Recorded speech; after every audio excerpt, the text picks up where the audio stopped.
ఈ మందిరం ఏ పాటిది? ఇది బంగారంతో కట్టిన ఆకాశ మహాకాశాలు సైతం నిన్ను పట్టజాలవు కదా. ఆకాశముని సింహాసనం, భూమి నీ పాదపీఠం, ఈ మందిరం ఏ పాటిది అని చెప్పి సొలొమోను మాట్లాడుతూ ఉంటాడు. ఆమెన్.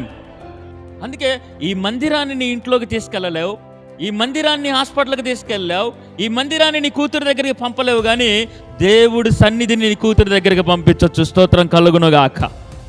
దేవుడి సన్నిధిని నీ కుమారుడు ఎక్కడున్నా అక్కడికి తీసుకెళ్ళొచ్చు. స్తోత్రం కలుగునుగాక.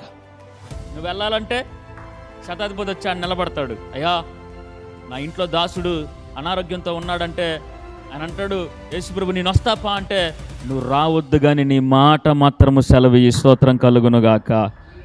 అక్కడ నుంచి ఆయన సన్నిధి వెళ్ళింది.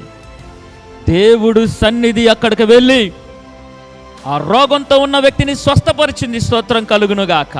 మోషే కూడా ఒకటే అంటాడు, ఈ రాజ్యము, ఈ అధికారము, ఈ డబ్బు, భార్య, పిల్లలు, ఆస్తి, అంతస్తు, అద్భుతాలు ఇవన్నీ కాదు, నీ సన్నిధి నాతో ఉండాలి. ఆమెన్.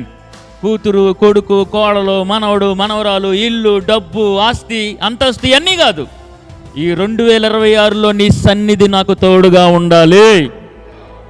ఆమెన్. ఆయన సన్నిధి తోడుగా ఉంటే అవమానమైన ఆశీర్వాదమే, ఎర్ర సముద్రాలైన రహదారే. హల్లెలూయా.